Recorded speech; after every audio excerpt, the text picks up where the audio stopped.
Chào các bạn đã quay lại với kênh Cô Ba Bình Dương. Hôm nay chúng ta sẽ cùng nhau thực hiện món bò hầm rau củ theo kiểu Pháp vô cùng đặc biệt. Thoạt nhìn thì hơi giống món ragu hoặc bò kho, nhưng thực ra hương vị hoàn toàn khác biệt. Dễ ăn, rất đặc trưng và còn ngon bất ngờ luôn nha. Bò mềm, thấm sâu vị, thơm lừng cùng rau củ mềm giòn khó cưỡng luôn. Cứ lần lượt làm theo từng công đoạn, liều lượng gia vị của mình, bảo đảm bạn sẽ thành công ngay từ lần đầu tiên luôn. Mời các bạn xem qua thành phần nguyên liệu trước khi thực hiện. Bạn cũng có thể tham khảo những đồ dùng nhà bếp mình hay sử dụng dưới phần mô tả của video.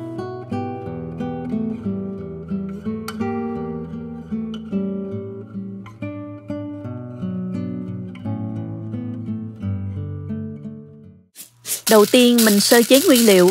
Trước khi bào vỏ khoai thì mình chuẩn bị một thau nước, pha vào đây 1 muỗng cà phê muối. Khoai này củ nhỏ nên mình sẽ bào sạch vỏ để nguyên củ cho đẹp. Bào xong thì mình cho qua thau. Nếu dùng khoai lớn thì các bạn cắt ra nha.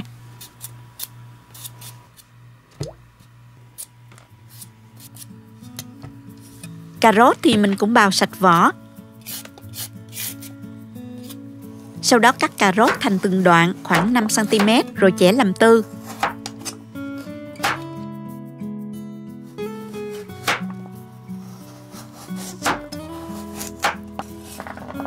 Cho qua đây rửa trong nước muối pha loãng luôn. Các bạn rửa lại một lần nữa cho sạch rồi vớt tất cả ra rổ cho ráo nước. Cần tây thì mình dùng 2 nhánh, cắt đoạn dài bằng cà rốt luôn. Những khúc nào to quá thì các bạn chẻ làm đôi Hành tây thì cắt khối vuông như thế này.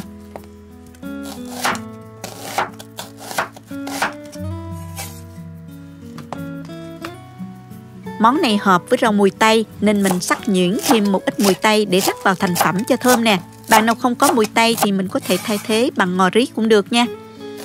Hành tím và tỏi thì mình sắc nhỏ, sau đó bỏ vào cối xay nhuyễn nha.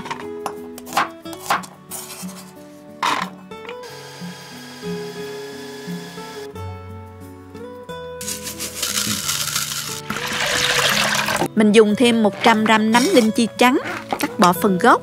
Sau đó cho vào thau nước muối loãng, ngâm rửa cho sạch. Bạn có thể sử dụng các loại nấm khác như là nấm đông cô tươi hoặc là nấm mỡ, nấm đùi gà đều được Hôm nay thì mình chọn mua thịt vai để nấu món bò hầm. Các bạn thấy nó vừa có gân và vừa có mỡ như vậy, giúp thịt không bị khô khi hầm và béo mềm rất là ngon. Ngoài thịt này ra thì các bạn chọn thịt cạnh sườn, bắp bò, nạm bò đều rất là ngon Lưu ý là mình rửa nhanh với vòi nước, không ngâm rửa quá lâu, thịt thấm nước sẽ không ngon nha các bạn. Sau đó mình dùng khăn giấy bếp thấm thật là khô nước. Bây giờ mình cắt thịt ra thành khối vuông, cạnh khoảng từ 3 đến 4 cm.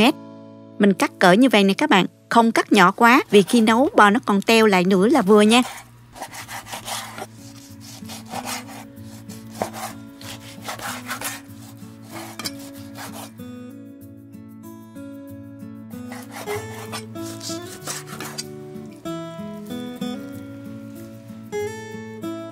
Trước khi hầm thì mình sẽ áp chảo cái phần thịt này.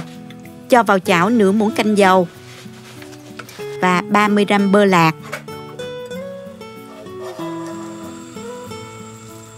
Khi bơ tan hết thì mình cho thịt vào, tăng lửa lớn trên mức trung bình nha. Mình áp chảo cho cái phần thịt này nó săn lại. Rắc lên thịt bột tỏi một ít muối và một ít tiêu. Trỡ đều cho thịt vàng xém cạnh nha. Lắc chảo để tránh không bị cháy nha các bạn. Rất là thơm luôn các bạn ơi. Mình chia làm 2 lần áp chảo cho dễ nha các bạn. Áp chảo tiếp cái phần thịt còn lại nữa là xong nè.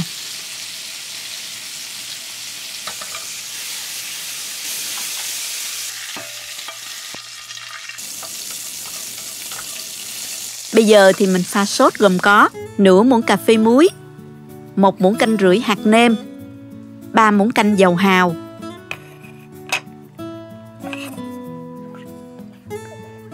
3 muỗng canh đường, 1 muỗng cà phê tiêu, 120 g sốt cà chua, 2 muỗng canh tương ớt. Mình sử dụng tương ớt Chinsu nha các bạn. Loại này không chỉ hợp cho món Việt mà món Âu cũng rất là hợp đó nha. Lượng tương ớt này sẽ tạo độ cay nhẹ thấm sâu vào thịt bò rất là ngon. Bí quyết nhỏ này rất hay đó nha. Ngoài ra nó còn góp phần giúp sốt lên màu nữa. Trộn đều hỗn hợp sốt lên. Tiếp theo là hầm thịt, cho vào nồi 40g bơ lạc. Bơ tan thì mình cho tiếp hành tỏi vào, phi lên cho thơm.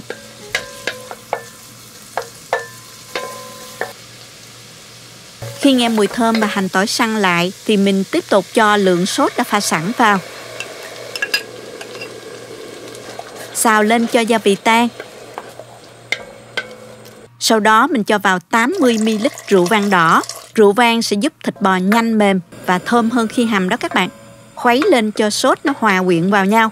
Lúc này thì mình cho thịt vào. Mình dùng nồi gang tráng men hầm để thịt nhanh mềm và thơm hơn nha các bạn.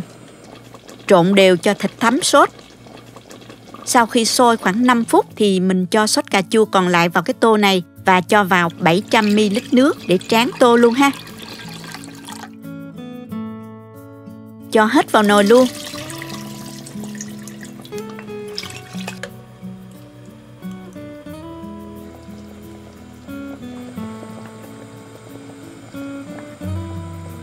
Mình sẽ đậy nắp và hạ lửa dưới trung bình để hầm cho thịt mềm. Trong khi chờ thì mình sẽ xào cái phần rau củ ha. Cho vào chảo 1 muỗng canh dầu. Dầu nóng thì mình cho vào khoai tây trước nè. Chiên cho khoai tây rám mặt là được. Bước này sẽ giúp khoai khi hầm chín mềm mà không bị rã. Khi khoai săn mặt thì mình cho cà rốt vào. Xào khoảng 3 phút nữa là được. Mình cho ra đĩa luôn.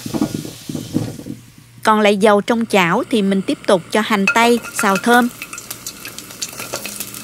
Kế đến là cần tây vào mình xào cho chín tái nha. Rồi đến nấm, xào sơ như vậy giúp rau củ thơm hơn khi hầm đó các bạn.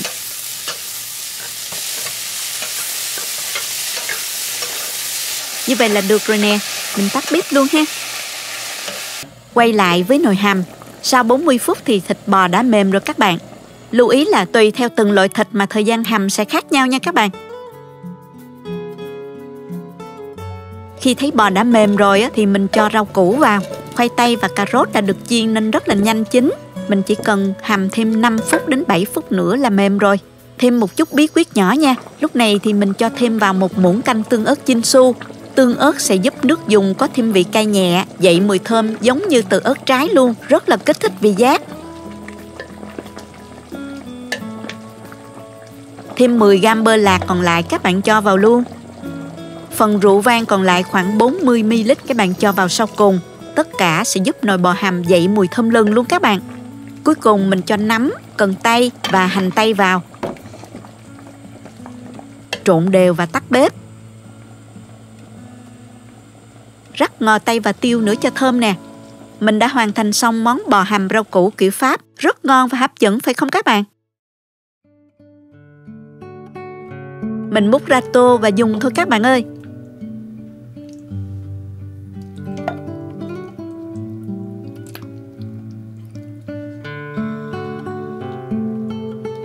Về màu sắc của món này phải là màu nâu đỏ mới chuẩn nha. Lượng nước sốt vừa đủ, không quá nhiều cũng không quá ít.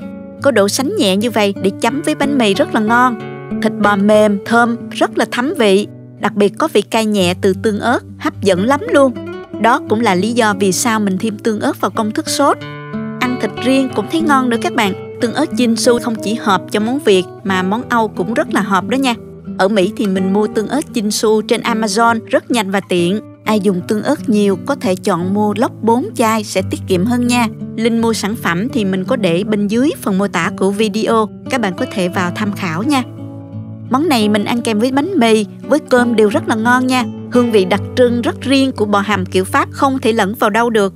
Các bạn cứ thử nấu món này cho gia đình thưởng thức vào dịp cuối tuần nhé. Hy vọng cả nhà sẽ thích mê.